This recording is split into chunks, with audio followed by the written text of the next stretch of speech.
आज हम कक्षा 9वीं विषय संस्कृत के तृतीय पाठ गोदोहनम के पंचम दृश्य के बारे में अध्ययन करेंगे।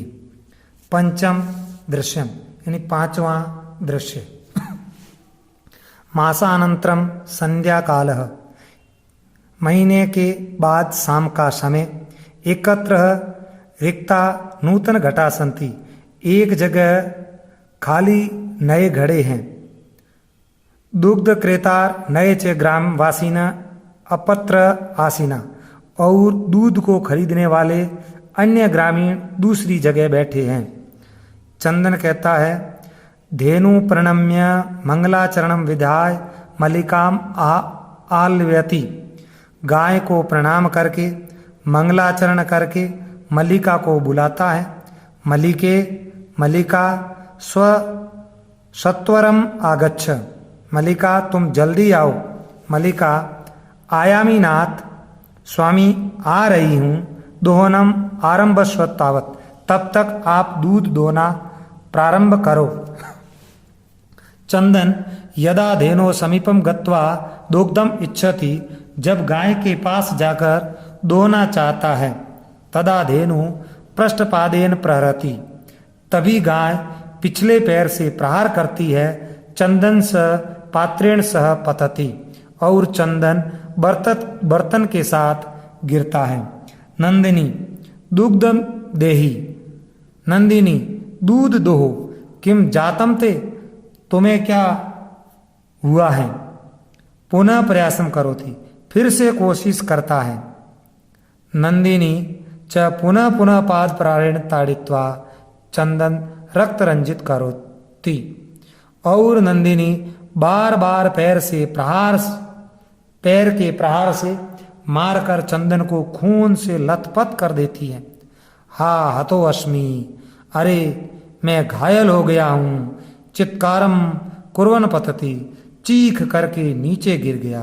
सर्वे आचर्येण चंदनम अन्योन च पश्यन्ति, सभी आश्चर्य से चंदन और अन्य लोग देखते हैं।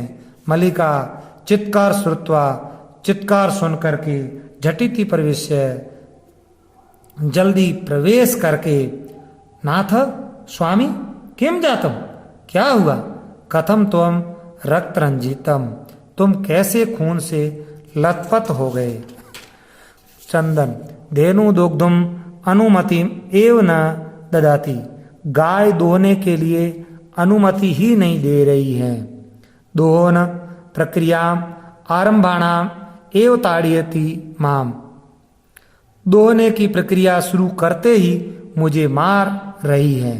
मलिका धेनु स्नेहन वात्सल्यन च आकार्य दुग्धु प्रयतते, मलिका गाय को प्यार और वात्सल्य से पुकार कर दोहने की कोशिश करती है। धेनु दुग्धहीना एव इति अवगच्छति, गाय दूध रहित है इस प्रकार की वह जानती है।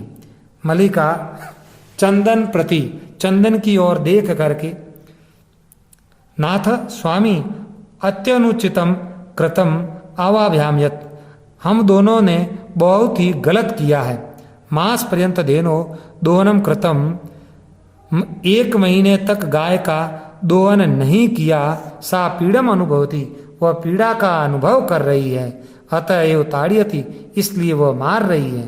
चंदन देवी मया अपि ज्ञातम यत अस्माभि सर्वथा अनुचित मेव कृतम यत, देवी मेरे द्वारा भी जाना गया है कि हमारे द्वारा सर्वथा अनुचित ही किया गया है। पूर्ण मास पर्यंत दोहनम न कृतम अतएव दुग्ध शुष्क जातम, पूरे 1 महीने तक दोहन नहीं किया इसलिए दूध सूख गया है। सत्यमेव उक्तम, सच ही कहा है। कार्यम अद्यतनीय यत तद देवम विधीयताम विप्रीते गतिरस्य च सह कष्टम लभते।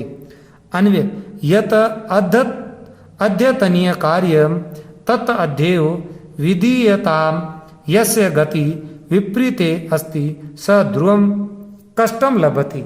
जो आज करने योग्य कार्य है उसे आज ही करना चाहिए, जिसकी गति विपरीत होती है वह निश्चित ही कष्ट पाता है।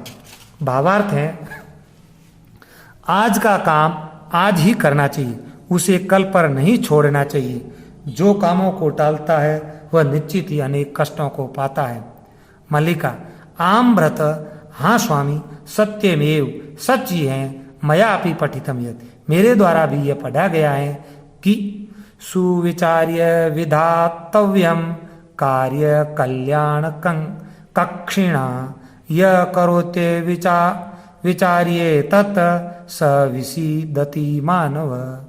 अन्य कल्याण काक्षिणा कार्य सुविचार्य एव विध्यातव्यम यह मानव एतत् अविचार्य करोति स विसीदति। अर्थ है, खुद का भला चाहने वाले के द्वारा काम को अच्छी तरह सोचकर ही करना चाहिए। जो मानव यह यानी कार्य बिना सोचे करता है वह दुखी होता है। भावार्थ, जो कार्य समय पर हो जाता है वही कार्य फलदायक होता है। आज के करणीय कार्य को करने के बदले भविष्य में एक साथ करने पर अधिकाधिक फल मिलेगा, ऐसा सोचने वाला मनुष्य अद्वितीय मिलने वाले फल को खोकर मनुष्य में मिलने वाले फल से भी वंचित रहता है। किंतु प्रत्यक्षता अद्य एव अनुभूतम एतत्, लेकिन प्रत्यक्ष से आज ही अनुभव किया है। सर्वे दिनस्य कार्य तस्मिन्नेव दिने कर्तव्यम, सभी यानी सारे दिन का कार्य उसी दिन ही करना चाहिए। यह एव न करोति स कष्टम लभते ध्रुवम, जो ऐसा नहीं करता है वह निश्चित ही कष्ट को पाता है। जवनी का पतनम, पर्दा गिरता है। सर्वे मिलित्वा गायति, सभी मिलकर के गाते हैं। आदानस्य प्रदानस्य कर्तव्यस्य च कर्मण क्षिप्रम क्रियमाणस्य काल पिबति तद्रसम्। अन्य क्षिप्रम अक्रणीयमाणस्य आदानस्य प्रदानस्य कर्तव्यस्य च कर्मण तद्रसम् काल पिबति। अर्थ, तुरंत नहीं किए गए कार्य का लेने देने और करने योग्य कार्य का कर्तव्य का उसका रस को समय या काल पी जाता है। भावार्थ, हमें किसी से कुछ लेना है या देना है या जरूरी काम करना है तो उसे तुरंत करना चाहिए, नहीं तो समय या काल उस कार्य को आनंद का रस पी लेता है। जिस प्रकार से यदि आपका जन्मदिन आज है और 3 दिन बाद कोई व्यक्ति बधाई देता है तो वह उतनी प्रभावी नहीं होगी जितनी आज है। उसी प्रकार आज के अखबार का मूल्य आज ही होगा, दूसरे दिन वह तोल के भाव जाता है, यानी समय के साथ उसका महत्व भी समाप्त हो जाता है। इसीलिए समय की कीमत सबसे बड़ी होती है, इसलिए अपना सभी कार्य समय पर पूरा करना चाहिए।